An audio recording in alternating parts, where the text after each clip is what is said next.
Hello students, welcome to EPG Patashala. I am Dr. K.R. Rammohan, Associate Professor, Head Department of Anthropology, Sikkim University.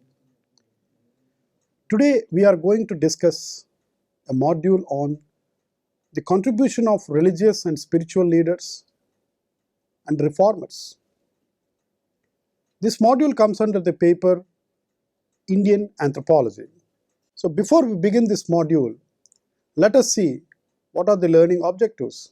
To know about the contribution of different religious reformers, to know about the contribution of spiritual leaders and reformers, to know about their contribution,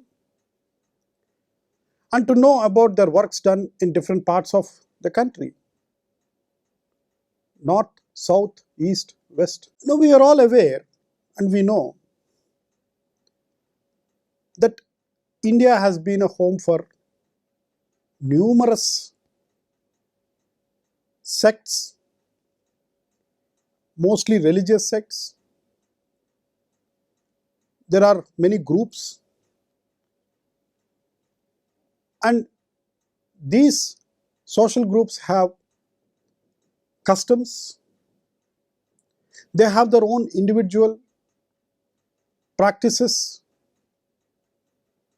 in terms of their religion. We also see that all these social groups in India have different demographic dimensions.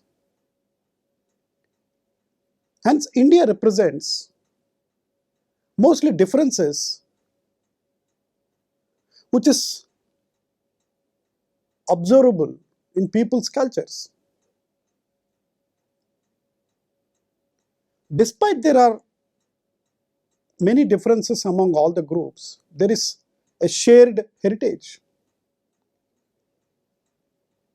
All these aspects of differences have their counterpoints which join these things, and that makes as a whole, which binds people as a whole. So India is seen as a plethora of various cultural references which are united and deeply bounded at the core. So the various roots of these social groups can be understood in different ways because of their culture. They have their own logic and rationalism. Knowing that these groups have differences, these opposites have historically been a source of conflicts. However, there have also not been a dearth of efforts to look into the various remedies for these situations. Many people, many thinkers, many intellectuals have tried their best to bring some kind of a logic, bring some kind of a rationality and to truth, to replace these kinds of social differences among people which are based on their cultural practices. We can see these examples in the realm of literature and religious cults as far back as 200 BC, have shown that people try to illuminate individual minds as time and situation have demanded. Opposition of undesired luxury and too much emphasis on the desires, or in Indian context we call it the boga, were opposed by Nathpanthis. It started long time back. Later, religious men and women try to put their emphasis on doing the good deeds for the benefit of the people and to live in a simple way, just practicing their traditions. So if you look at historically, the first struggle of independence, which is also termed as the revolt of 1857, has given a much understanding for this process. There were different reasons for this new awakening. The self-assessment after the British acquired the Indian territory, and the first time there is a foreign rule, contact with the European people, has consequently acquainted Indians with a modern Western way of thinking. Their orientation towards philosophy, the terms of equality, justice, and there is an upsurge of science and technology in people's lives. Perhaps these could be the prominent reasons and sources for an increased calls for to gain reforms and remedial measures when Indian society is grappling with these social inequalities. However, there were great intellectuals were there even before this movement started. In the beginning of 19th century, intellectuals like Raja Rammohan Rai, Vidyasagar was immensely contributed to the cause of reformation in Indian society. If you look at the eastern part of India, the Bengal part, Raja Rammohan Rai may be counted as the first pioneer in bringing reforms, who not only opposed the inhuman conditions which are prevailing in those times, and he has brought a lot of initiatives and efforts to enlighten the common people. In the second decade of 19th century, he formed this Atmiya Sabha, which later popularized as Brahma Samaj. Raja Rammohan Rai vehemently opposed the system of widow burning or the inhuman practice of sati,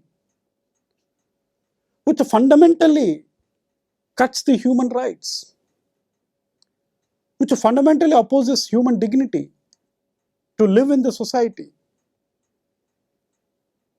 It was considered to be a cruel custom in those days. Rammohan Rai also stressed the pulse of the society and found that many differences within the society are just because of many sects which are simply worshipping the idols without any rationality. So Rammohan Rai wanted to try to unite the religion and offered solutions to this practice of monotheism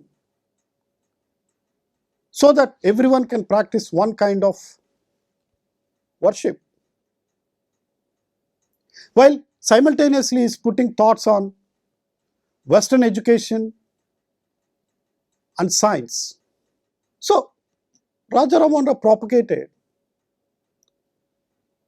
the political thoughts and the consciousness about the development across the world.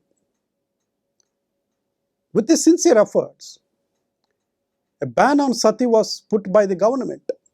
Government wanted to make it a legislation that there will be no more sati.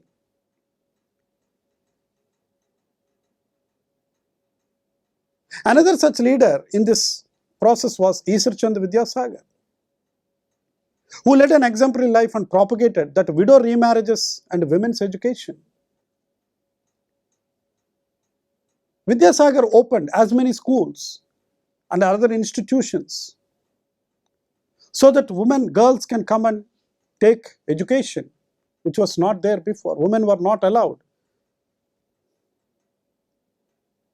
And with these efforts, it resulted in an act of government which facilitated widow remarriage.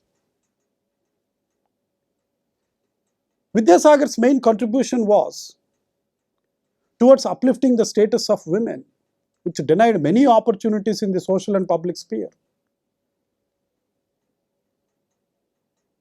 He wanted to elevate the status of women. For this purpose, Vidyasagar persuaded the British government to make new legislations towards widow remarriages.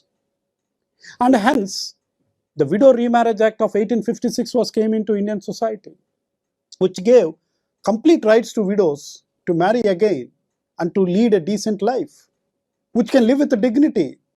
Another prominent social reformer in this part of India was Swami Vivekananda,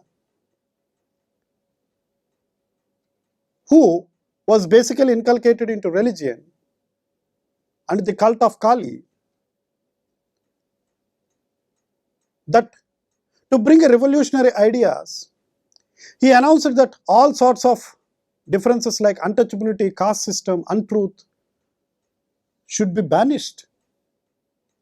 And he promoted education.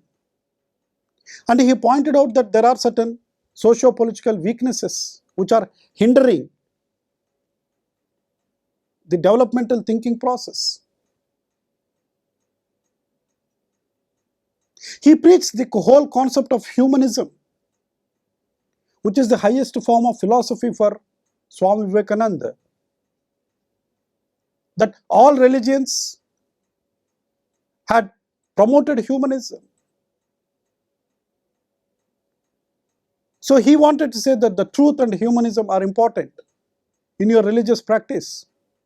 He tried to inculcate new value systems towards the youth and says that the youth are the main pillars of the society. He wanted to bring a radical change through his inspiring lectures, through his writings, his messages, that one has to abandon these religious evils and construct a new social reality by involving in community participation. Similarly, in the Western India, there were many social reformers which tried to bring a new social moral order. Or Justice Ranade, Gokhale, Jyotiba Rao Phule, which has fought vehemently against the caste system and initiated many social reform movements and the social evils existing in that particular point of time. They also started many institutions to emancipate the masses and propagating against the evil practice of untouchability and promoting education for women, promoting equal rights for the depressed classes, and how to bring these marginalized sections into the mainstream society, which were neglected for centuries together and considered to be as inferior human beings. Dayananda Saraswati, who started the Arya Samaj, to root out the evils of Hindu religion and to give a new zeal and reforms, was emerged as a significant movement. So Dayananda Saraswati, they said that there is only one God, there are not multiple gods. He questioned the illogical practices of many rituals which are practiced in polytheism, and he denounced this rigid caste system which put Indian society into many divisions. In these times, Bal Gangadhar Tilak want to sensitize people towards the nationalistic movement, and he became an activist in consolidating the force to fight against the British. His contributions to the field of education are noteworthy through his writings. In the South, we have social reformers like Varadachari, Anand Charlu, and many more, which brought significant Veeraslingam, who preached against the inhuman practices. They wanted to see the change at the community level. In Tamil Nadu, we can see the efforts of Periyar, which proclaimed that one should not believe in God, but one should look for the humanity. The temple entry movement has started and took a final shape that no one should be denied and no one should be discriminated against these religious practices.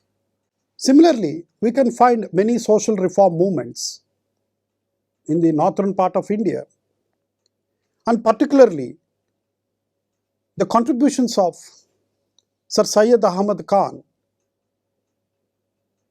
stand tall in the movements which targeted for the Muslim community.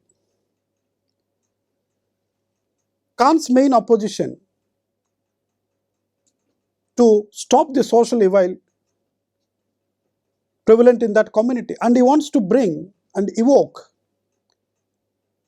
a new set of consciousness among the Muslim community.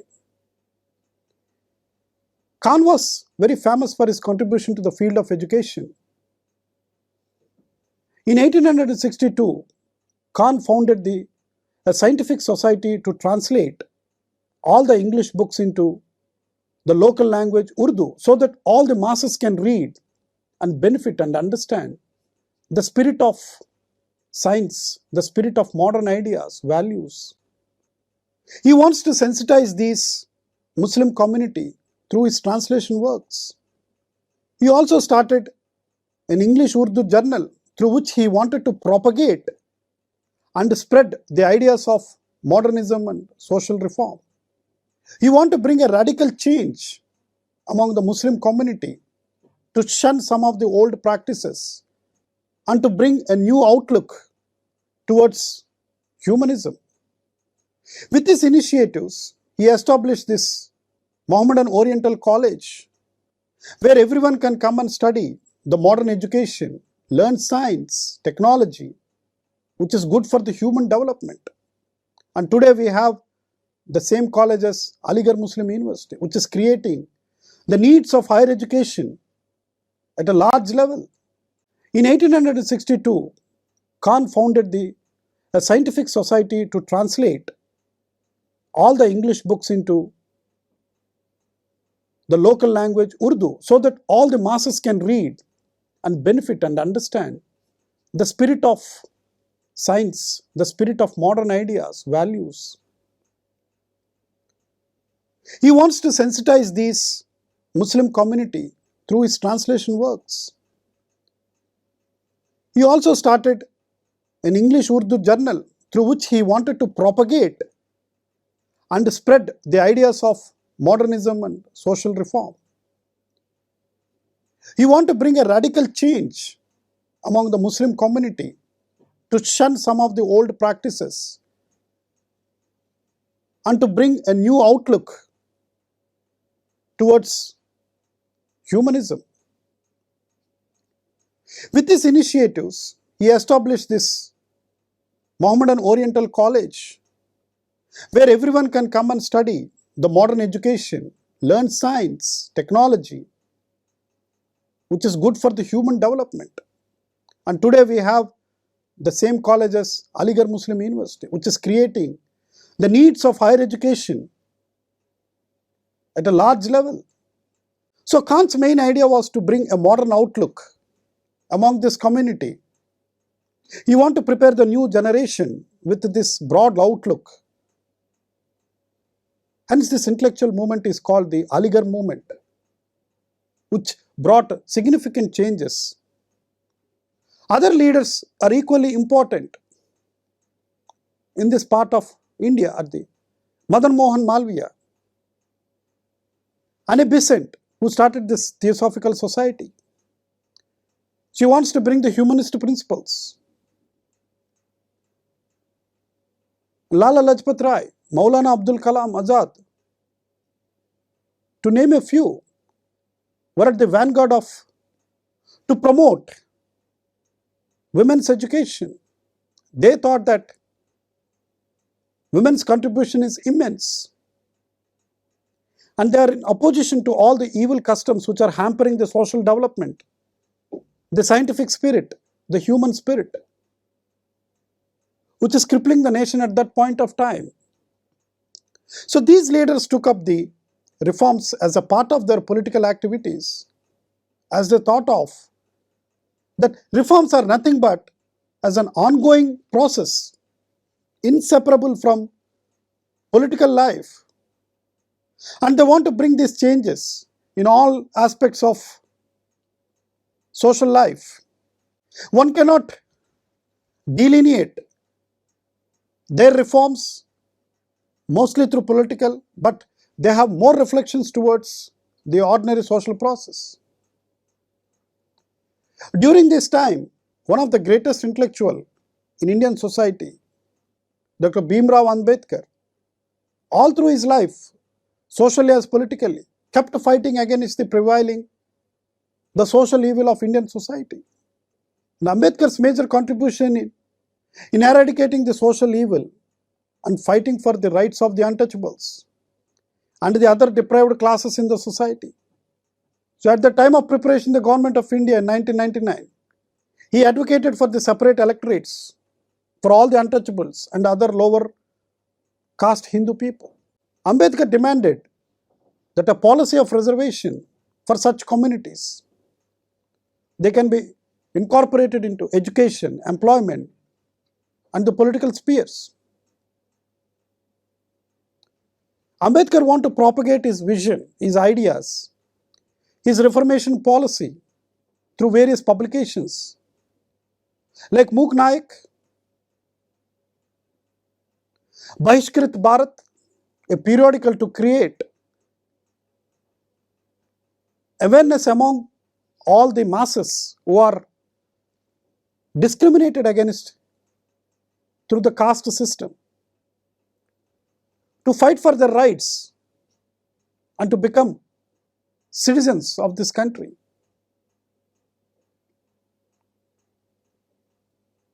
Ambedkar was very critical about this caste system, and he wanted to educate these untouchable masses to assert themselves to lead a dignified human life in Indian society.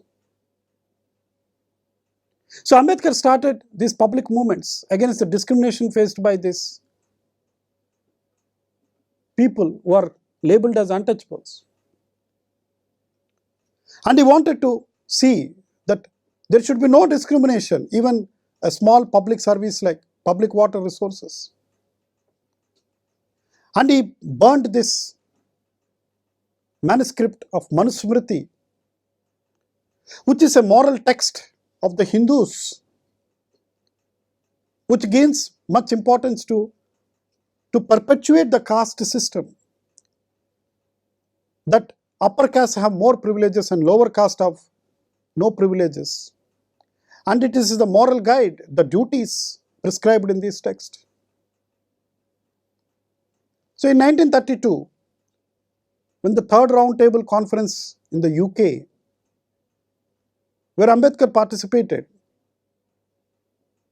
the British announced the infamous communal award, according to which there was a provision for separate electorate in British India for all the different communities.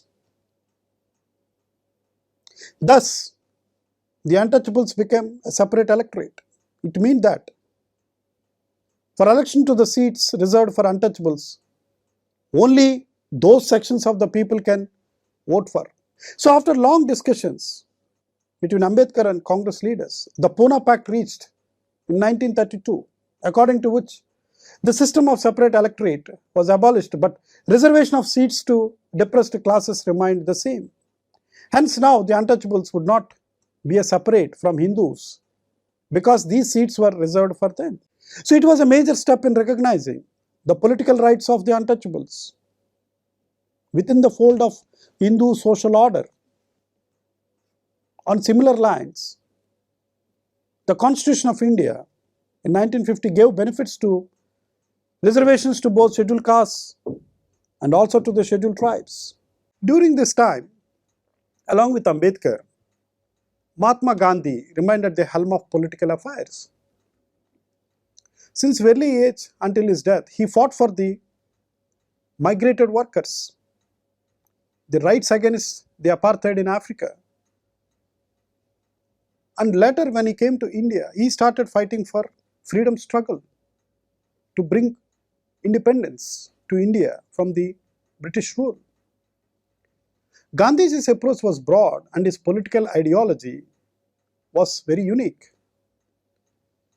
Gandhi thought of upliftment of the poor and the marginalized as a part of his political agenda and goal. The empowerment of unprivileged was the ultimate aim for his theory of the state. He considered state as a welfare and democratic institution where equality in all forms was the beginning of the true independence. Hence, Gandhi took up social reforms along with his political agenda. Gandhi was a stalwart who took education as a primary goal and economic independence. His philosophy to reform emphasized upon the root causes. Hence, Gandhi opposed untouchability in any kind or in any form. This was the basic way to ensure equality at social and humane level. Gandhi was also want to enrich individual mind and consciousness of humanity. Gandhi thought that education would also be an employment and cottage industry oriented, which not only bring in economic independence but also instill profound confidence and respect for individuals in Indian society. So Gandhiji thus propagated and acted upon the ideas related to